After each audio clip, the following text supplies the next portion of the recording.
tua graça sobre nós, Senhor. Derrama o teu espírito de amor. Quero repousar em tuas mãos, cura as feridas do meu coração.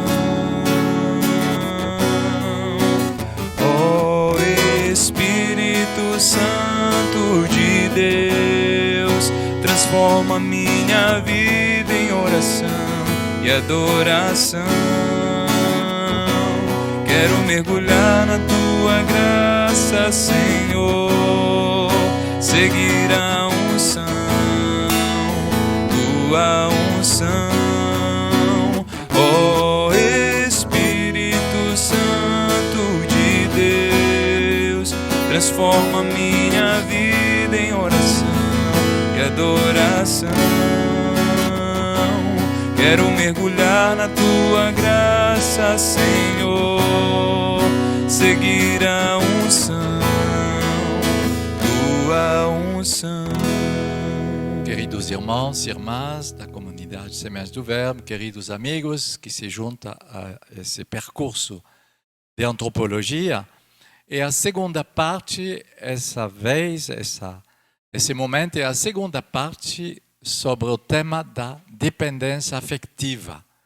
Vimos a última semana que as dependências afetivas, quase todas, são provocadas por uma carência a partir da pequena infância. E por isso que é preciso de bem pesquisar, trabalhar no nível da nossa história e de pedir a Deus justamente essa lembrança, essa memória. Como foi, o que gerou em minha vida essa dependência, essa forma de dependência enraizada em mim. E vimos que essa dependência afetiva, vimos o nível psicológico, em primeiro lugar, a última vez. E essa vez vamos ver o nível espiritual, a fim de tratar pela fé da igreja, pela formação, pelos ensinos da igreja, de tratar e de começar e de ir até o fim de um caminho de libertação no nível espiritual. Então, vimos que essa dependência afetiva pode atingir várias situações de vida, que seja numa vida de casamento, casais, homem e mulher, pode atingir os pais que pensam amar os filhos, mas que ama de uma forma particular que pode provocar depois uma dependência com os filhos. Também na situação dos filhos, que pode começar essa dependência, também pode acontecer no relacionamento entre pessoas do mesmo sexo. Então vimos a última vez 13 características, que é uma lista não exaustiva, que vários terapeutas fizeram como constato, de características da personalidade dependente, e que faz parte da dependência afetiva. Essa lista não é exaustiva. Eu vou dar, para começar essa introdução de hoje, eu vou dar uma outra lista que eu descobri na revista da psicologia. Revista Psicologia se chama 5 critérios que são dados por psicólogos franceses que produziram um livro sobre isso em 2007 e que eles vão sublinhar 5 critérios que eu vou resumir rapidamente nessa introdução de hoje, antes de passar nessa dimensão do nível espiritual. 5 critérios comuns a todas as pessoas dependentes. Primeiro critério, dificuldade nos relacionamentos. A pessoa que tem um problema de dependência afetiva tem uma dificuldade a se relacionar. E os terapeutas falam de uma patologia do laço, do relacionamento. Uma patologia. Tem problema para se relacionar de uma maneira tranquila, gratuita, livre. Então, muitas vezes é critério que os dependentes afetivos ou são num relacionamento que é demais, relacionamento afetivo multiplicado, é demais, é muito, ou são no relacionamento que é mediocre, que não é, que é insuficiente, que não basta, que não alegre as pessoas dentro desse relacionamento. Então, vimos a última vez justamente que essas pessoas buscam relacionamento que seja uma bengala de apoio no outro. Então, isso condiciona os relacionamentos, porque a pessoa é sem cessar buscando uma ajuda. Mas, bom, imagine que você quer fazer uma amizade, ou que você quer que tem projeto de casamento, você não vai casar com sua enfermeira, não, você não vai casar com a pessoa que vai te tratar ou que vai te acompanhar, você vai casar com a pessoa com quem você vai se amar gratuitamente, não tem interesse escondido. Então, bem verificar isso, a dificuldade do relacionamento. Segundo critério, a pessoa dependente tem uma identidade vaga, uma identidade flua, uma identidade que não é bem definida. E isso pode ser também critério de problema de dependência afetiva. É critério de vulnerabilidade que parece primeiro a verificar. Flux identitário, uma identidade vaga. E que depois, é por isso que, finalmente, essa pessoa tem dificuldade de construir, de estruturar sua identidade, porque o terreno é flu, é vago, não é bem limpado e não é uma rocha firme para construir. Então, tem dificuldade de construção. Terceiro critério, essa pessoa dependente, afetiva, tem sistema emocional difícil a gerir, difícil a administrar. A pessoa tem dificuldade com suas próprias emoções e ela tem essa dificuldade com seu próprio eu, sua personalidade. Parece que ela vive nas fronteiras do controle de si e de falta de controle. Então, as emoções podem acontecer de uma maneira desordenada. Então, é normal, porque se eu não tenho uma definição na minha identidade, se eu não sei quem eu sou, será difícil de identificar minhas emoções. Isso é normal e devemos ter compaixão da pessoa, porque podemos entender. Então, de lado, ela pode se encolerizar facilmente, uma cólera, uma ira ou uma depressão, uma tristeza profunda. Então, é por isso que ela procura uma bengala, muitas vezes, para se apoiar e para se dar uma segurança que ela não consegue ter de uma maneira autônoma, essa segurança em ela mesma. Então, emoções difíceis a administrar, a gerir. Quarto critério, transtorno da comunicação. Ela pode viver também dificuldade do lado da de comunicação, de se comunicar, dificuldade a se comunicar. E justamente a pessoa que utilizou substância pode sentir mais esse controle, esse equilíbrio de comunicar. Pessoa também que tem compulsividade, desejo de comprar roupas, de ir gastar dinheiro no shopping, esse tipo de coisa faz parte também dessa comunicação um pouco desordenada. Enfim, quinto critério, a dificuldade e alguma vez a incapacidade de viver uma interiorização pessoal. E isso tem a ver com a vida espiritual. Dificuldade de viver de uma maneira recolhida diante de Deus. A pessoa precisa de sair da capela 10 vezes para ir beber, para ir no banheiro, porque o fato de passar uma hora, essa pessoa tem dificuldade a se interiorizar. Então, isso são critérios dessa outra equipe de terapeutas, e você sabe que são várias escolas de terapia psicológica, de psicanálise, de tratamento, são vários. Então, podemos encontrar uma lista e uma outra lista e critérios diferentes. Mas eu quero passar agora, porque eu não sou terapeuta, não sou psicólogo, psicanalista, ainda mais, não, eu quero passar a minha especialidade, se podemos dizer, que é no nível espiritual. E o quinto capítulo que apresentei no plano dessa formação em dois momentos, o nível da vida espiritual. Mas você poderia me perguntar, mas nesse caso, o estudo da psicologia, uma terapia psicológica não bastaria? Por que não basta?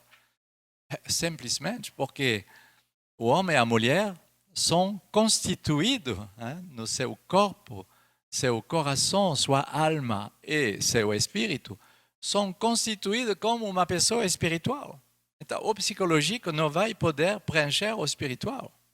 Então, e por isso que é necessário de fazer uma avaliação também no nível da vida espiritual, para honrar essa dimensão. Somos uma alma espiritual.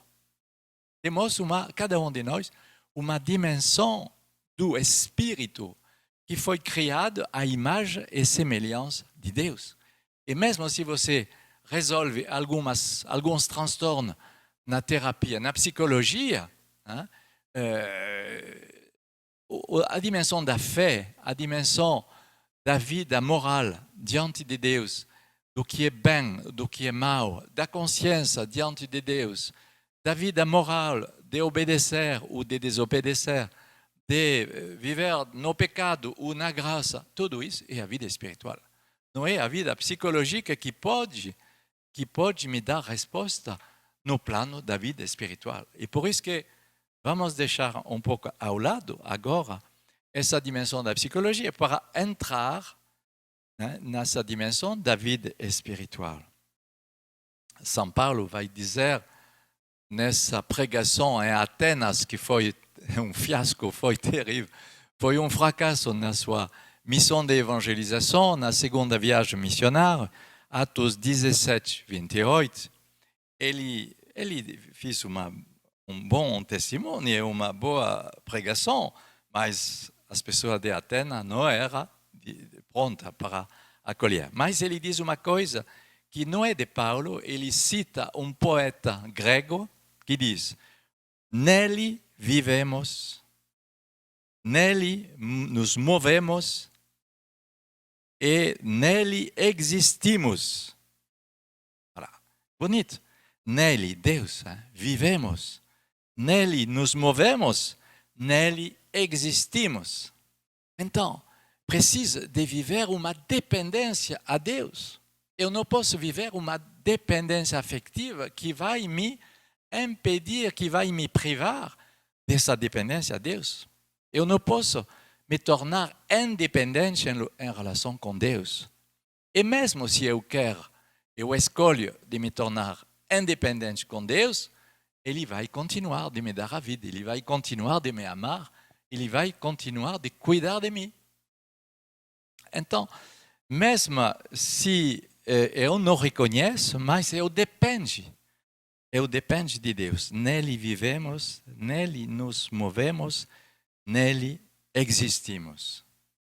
Então, não podemos reduzir a nossa liberdade de filhos e filhas de Deus a uma dependência com as criaturas, sem querer mais dependência com Deus.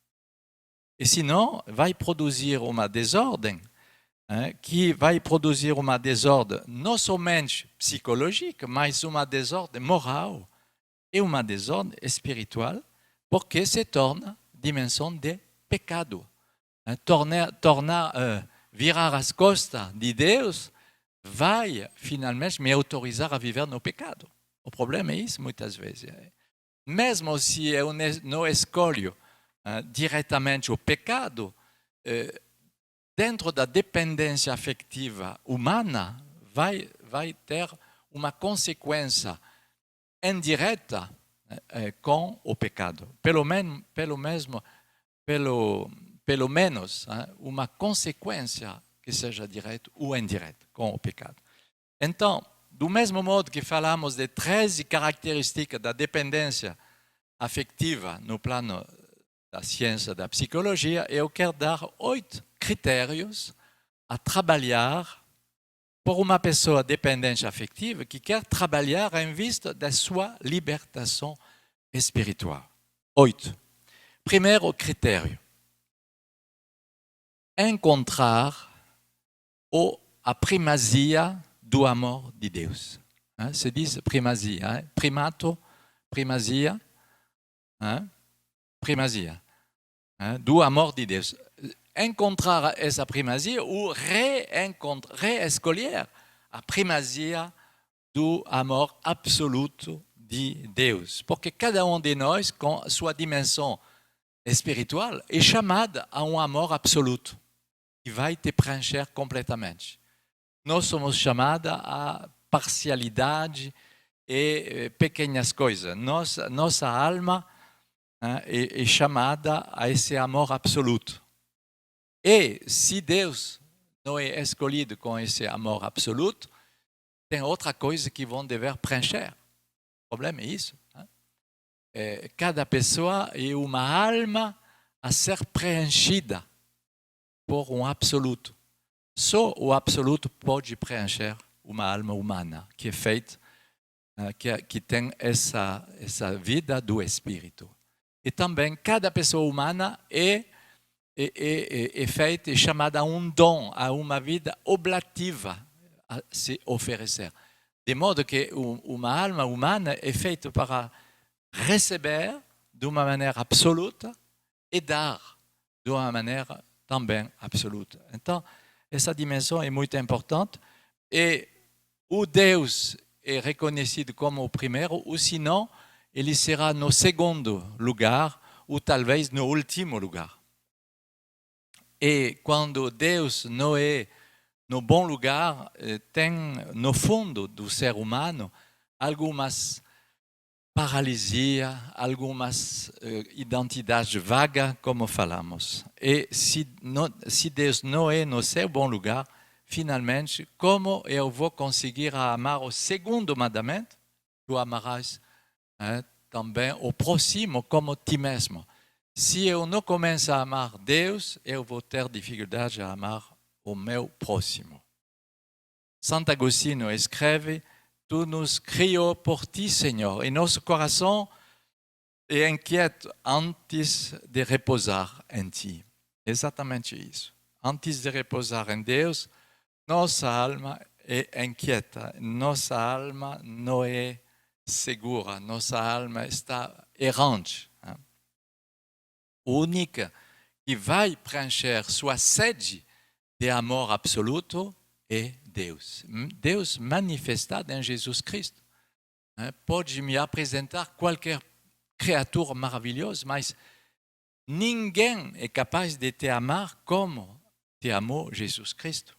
Ninguém, nenhuma pessoa. Então, isso é muito importante na ordem do amor para saber o que eu quero como primazia desse amor. Segundo critério, o amor verdadeiro de Deus, convida a buscar cada um a vontade divina. Se eu pertenço a Deus, eu vou querer buscar fazer sua vontade. Mas se eu pertenço a uma outra pessoa, como eu vou honrar essa gratuidade do chamado divino? Como ela vai me deixar, essa outra pessoa, me dar a vontade divina? Isso é que é o problema. Se eu me impede a fazer a vontade de Deus, eu vou impedir a outra pessoa que é ligada comigo, as outras pessoas que são dependentes de mim, eu vou fazer que ela mesma não corresponde e não consegue fazer essa vontade de Deus. São espiritualmente livres as pessoas, que nas escolhas dela são determinadas pela razão, pela sua razão. Uma razão que ela mesma é submissa à vontade divina.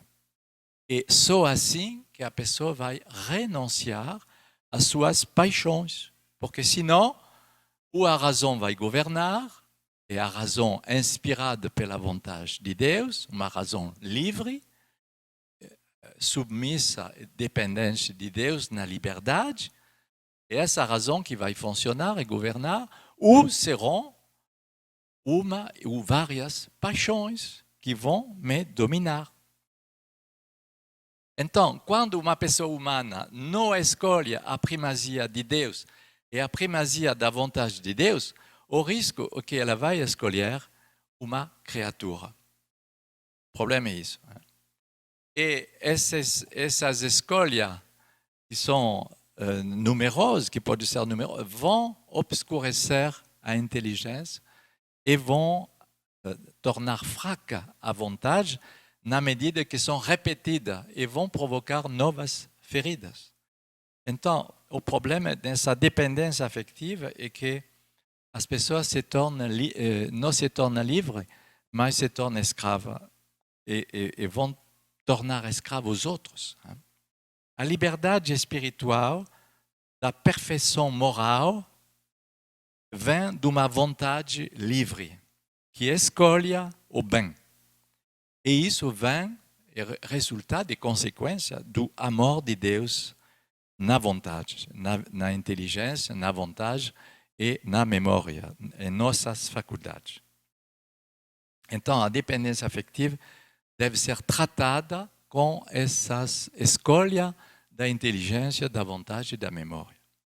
Terceiro critério, entrar numa reeducação do amor com os outros. Nos ajudar a amar os outros como Deus os ama. E o olhar de Jesus que nos aprende o verdadeiro amor do outro.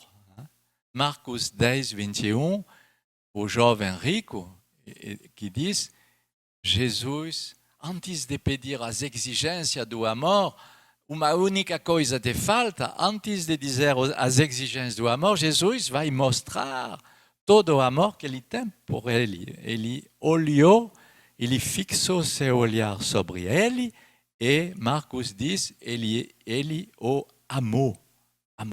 E depois ele vai dizer, uma única coisa te falta. Vende, Deus bem, vem e segue-me. O amor-paixão, ele vai em todos os excessos, na medida que não é guardado pelo amor de Deus em primeiro, o amor-paixão vai em todos os excessos possíveis. E cuidado com isso, porque essa paixão se torna tirania, porque a pessoa não se pertence, não é tão livre. Cuidado com as jovens mulheres que desejam tanto casar que elas estão olhando qual será o homem que vai dar um amor particular com ela. Cuidado com esse tipo de busca. Porque sempre qualquer pessoa que foi dependente afetiva, uma vez, duas vezes, três vezes, várias vezes, vai precisar, antes de poder se engajar, de viver um relacionamento pessoal com Jesus. Um tempo de solitude pessoal com Jesus antes de entrar numa nova aventura.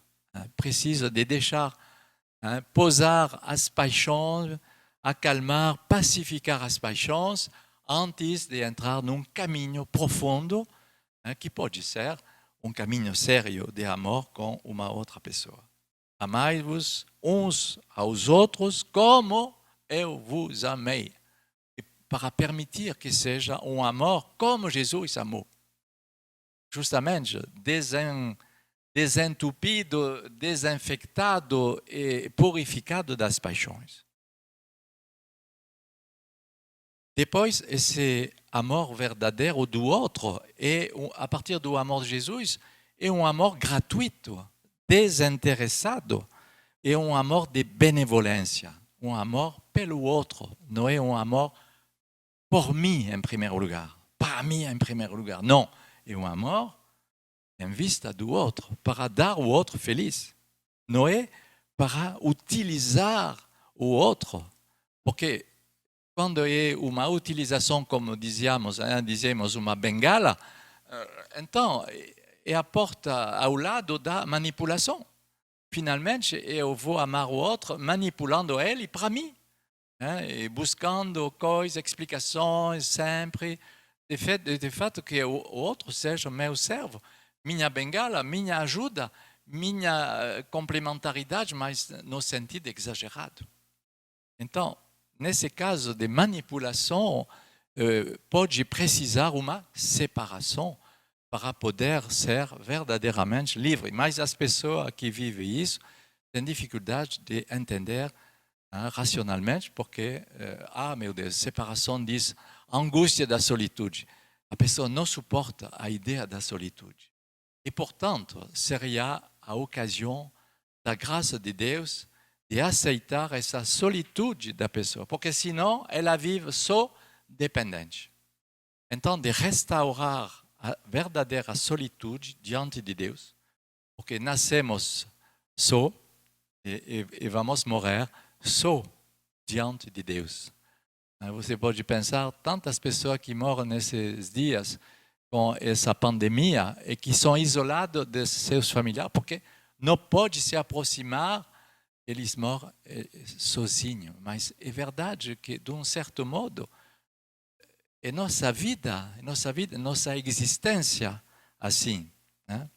Quando a dependência afetiva começa a misturar mentira, ciúme, cólera violenta, violência, vícios, precisa que seja uma separação para esclarecer tudo, porque senão se torna uma coisa que é difícil a viver. Se teu olho te escandaliza, diz Jesus no Evangelho, Mateus 18, versículo 9, arranca-o e jeta-o longe de ti. É uma imagem, claro que não precisa arrancar o olho físico. Quarto critério, é a metade de nossa formação de hoje, buscar as causas e as raízes na libertação da dependência afetiva a partir das carências da infância. Discernimento das causas que provocaram essa dependência. É muito importante de pedir que o Espírito Santo venha esclarecer a vossa história. Pedir a vossa mãe, a vosso pai, conta-me minha pequena infância, como foi, eu tinha quais reações, comportamento, como foi, me explica um pouco minha pequena infância. Porque não podemos viver uma verdadeira libertação sem descobrir as causas. Não podemos tratar dos ramos da árvore se o fundo da árvore está apodrecendo, finalmente. Não, os ramos vão viver a consequência.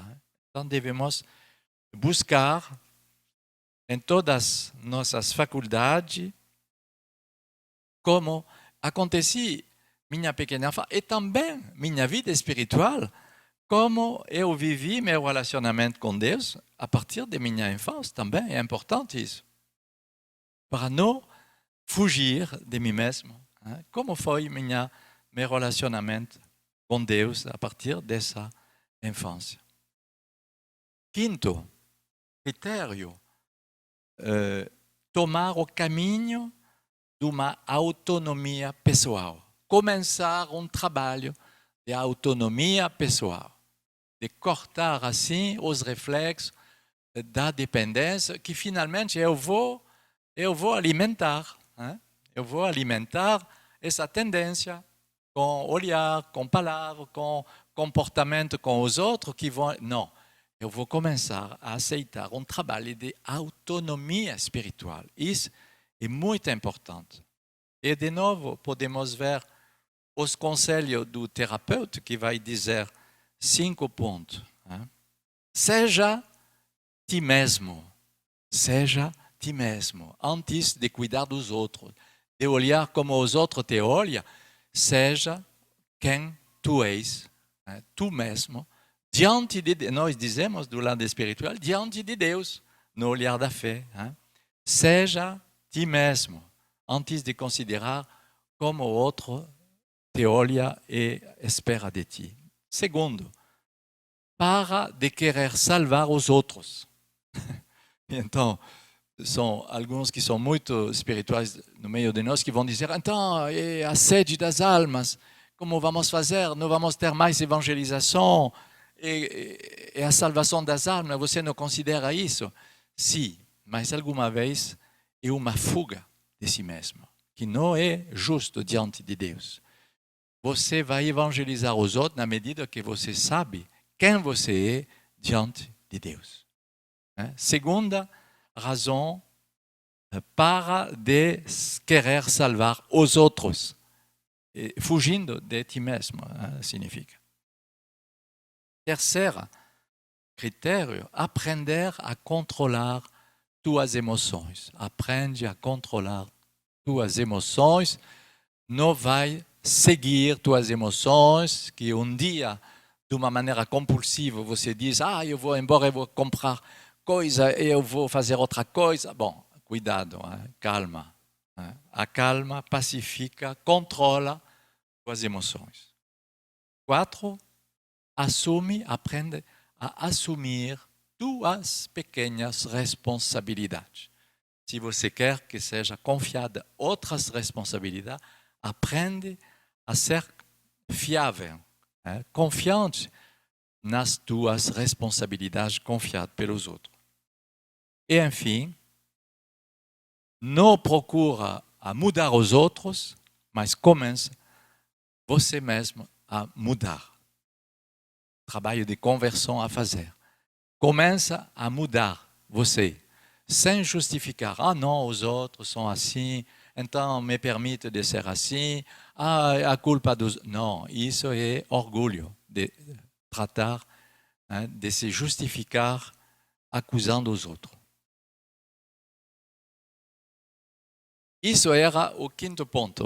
Temos o 6º ponto, a ajuda da fé cristã, da oração e dos sacramentos para avançar na libertação da dependência afetiva. Ajuda da fé, da oração e dos sacramentos. Cada vez que a medicina reconhece que ela não pode solucionar, não tem remédio, é o tempo da fé.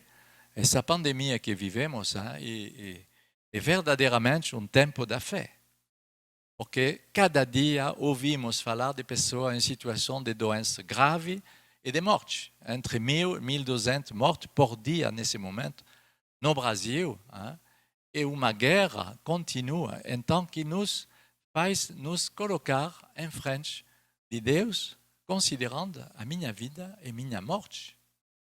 Então, a dimensão da fé, do relacionamento a Deus, se torna muito mais importante. Se colocar nas mãos de Jesus, médico. Se colocar nos cuidados de Jesus. Isso é muito importante. Isso não se faz de um outro jeito que na oração. E na oração e nos sacramentos, sobretudo a Eucaristia e o sacramento da penitência. Os sacramentos são realmente as palavras e os gestos de Cristo vivo.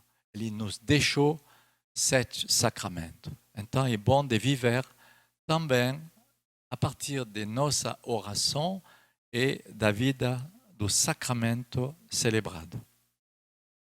Fazendo assim, eu vou começar a me conhecer a mim mesmo. Eu vou reconhecer diante de Deus minha dignidade e minha miséria. E assim eu vou poder me confessar, eu vou poder entrar numa união com Deus que vai transformar, pouco a pouco, minha vida. E minhas dependências afetivas vão se afastar, porque finalmente o amor que eu buscava, é Jesus que me oferece. o amor total, absoluto, forte, permanente, que eu contava com as criaturas, e descubro agora que o homem verdadeiro que me oferece isso é o Filho de Deus, Jesus Cristo, da parte do Pai. Ele vem me oferecer esse amor absoluto. Ele mesmo se transforma em fonte do verdadeiro amor que eu tinha sede, e que eu procurava nas criaturas. Santo Agostinho procurava nas criaturas. Maria Madalena procurava nas criaturas esse amor absoluto.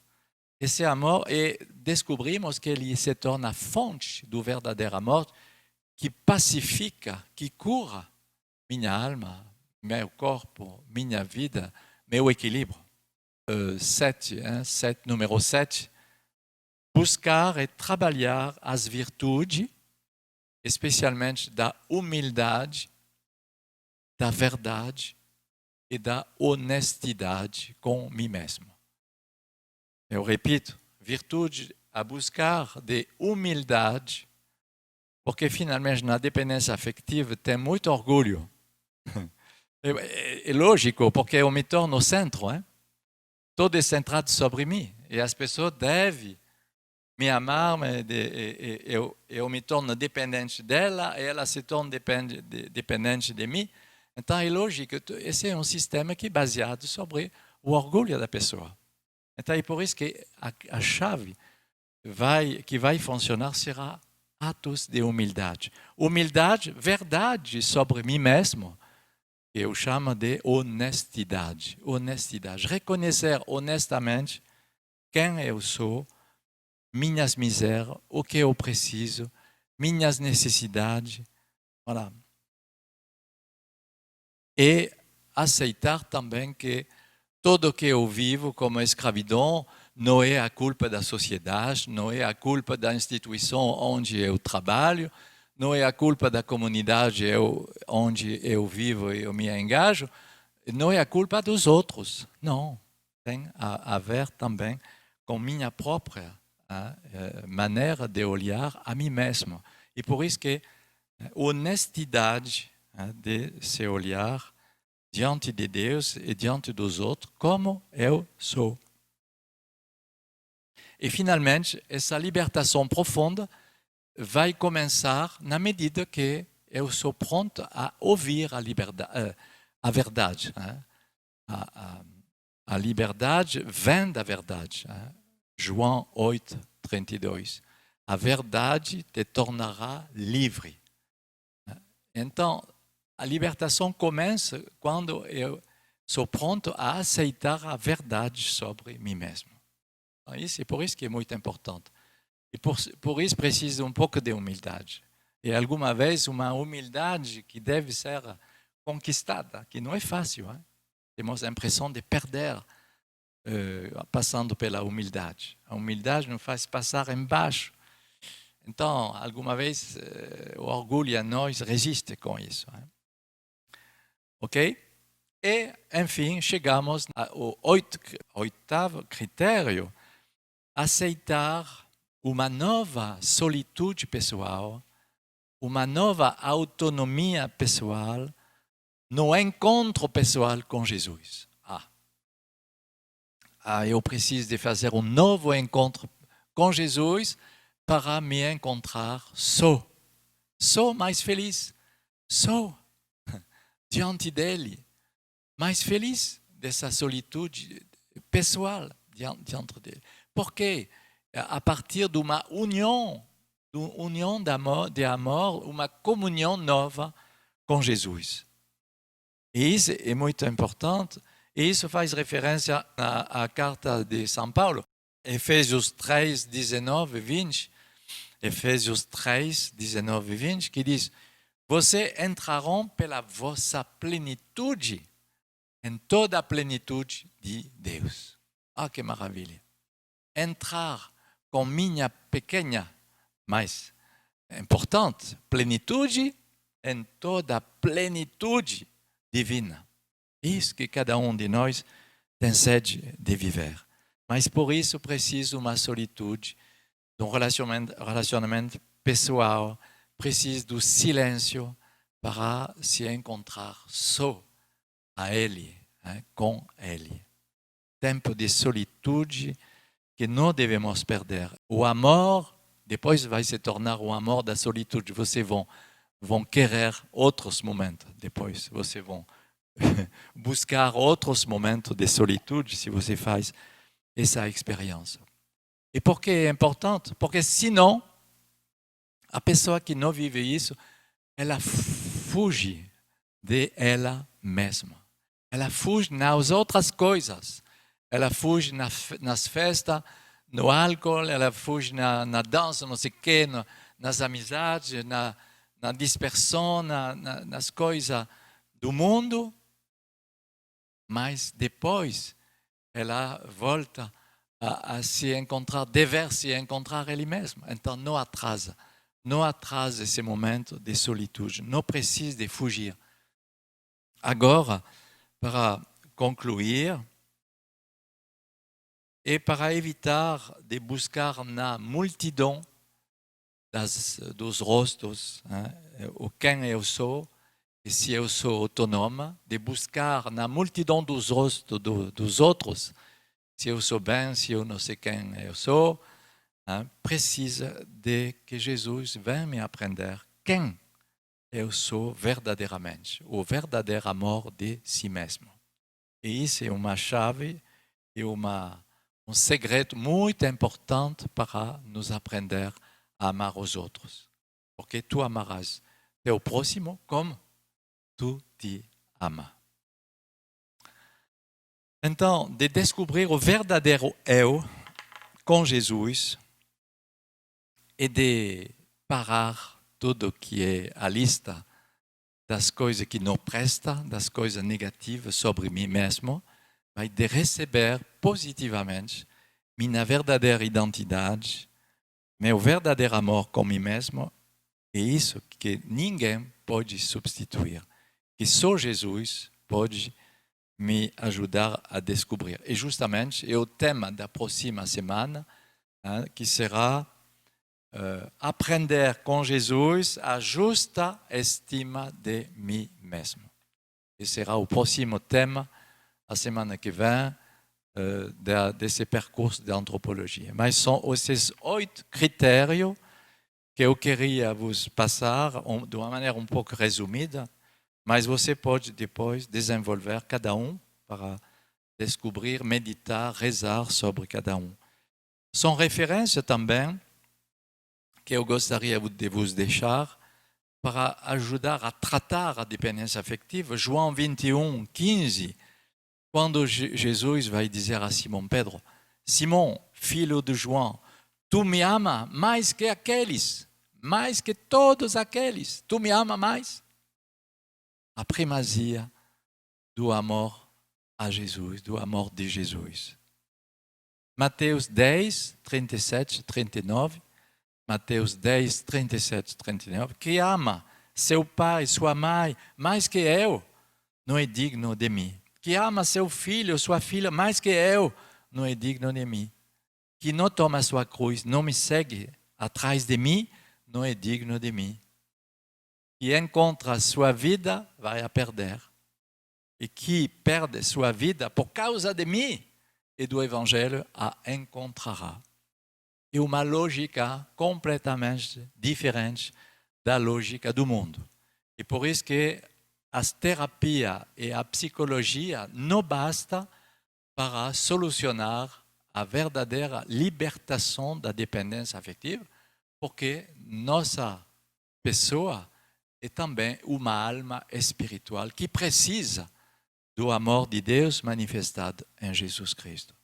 Então, você pode fazer esse tipo de referência também. Mateus 19, 29.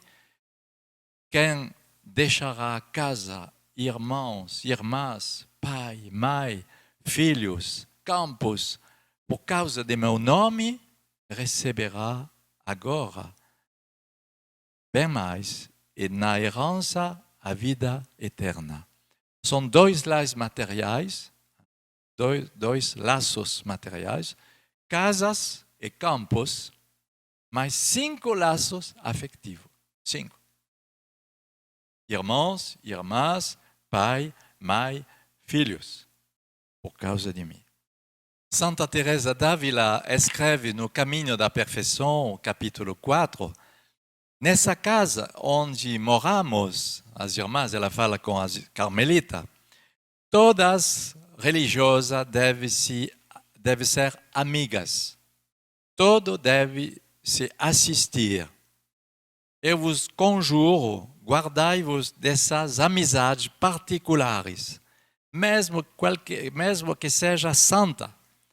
Segundo a mim mesmo, elas são, de ordinário, entre religiosas, um veneno. E quando entre essas religiosas tem parentes, é pior, elas são uma peste, diz Santa Teresa d'Ávila. O que eu vos diz vos parece exagerado? Acredita, minhas irmãs, que a conduta que eu vos mostro contém uma grande perfeição. Ela coloca na alma uma grande paz. Ela conhece a vida comunitária, Santa Teresa d'Ávila. São João da Cruz, na subida do Carmelo, vai dizer: um amor verdadeiro, segundo Deus, faz crescer e eleva cada uma das pessoas em Deus. Um laço carnal, pelo contrário, não pode fazer isso, mas ele produz o contrário. Cada pessoa cresce em Deus. A alma que se deixa atingir pela luz e as verdades da fé anda com segurança, sem perigo de errar. Porque devemos ter como regra ordinária que só uma alma vai se perder quando ela segue suas inclinações, seus gostos, seus raciocínios próprios, suas ideias próprias, que vão fazer ela pecar quase sempre, ou por excesso, ou por defeito, inclinando as coisas que não combinam com o serviço de Deus. Quando uma alma se apoia sobre sua própria ciência, sobre seus gostos e sentimentos, sabendo que ela não tem outra maneira, ela vai se perder esse caminho ou parar nesse caminho. Falta de se ligar à única fé que é seu verdadeiro guia. Então, é difícil de traduzir para mim. Seria melhor de ler diretamente no português. Traduzindo, espero que você entenda bem. Quando uma alma se apoia sobre sua própria ciência, seus próprios gostos e sentimentos, para ir a Deus, ela vai parar no caminho ou se perder no caminho. Falta de se apoiar de uma maneira cega à única fé, que é seu verdadeiro guia. Santa Teresinha do Menino Jesus, e depois eu concluo com isso, eu vejo com felicidade que quando amamos o nosso Senhor, o coração se alarga. Ele pode dar, de uma maneira incomparável, bem mais ternura às pessoas que são caras, que se ele era concentrado no amor egoísta e sem fruto. Ah oui, com certeza. Ele vai dar bem mais fruto a seus familiares, a seus amigos, a sua família, que se ele era concentrado no amor egoísta, que vai ficar finalmente sem fecundidade, sem frutos.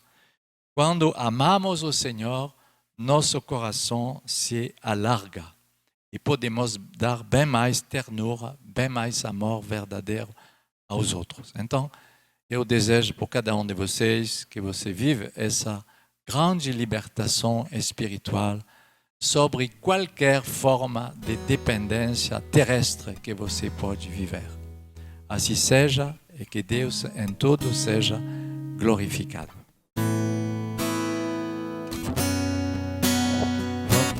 amor é o cumprimento perfeito da lei. Amor é buscar Deus em todos os momentos da nossa existência. Amor é pensar em Deus e sonhar com Deus.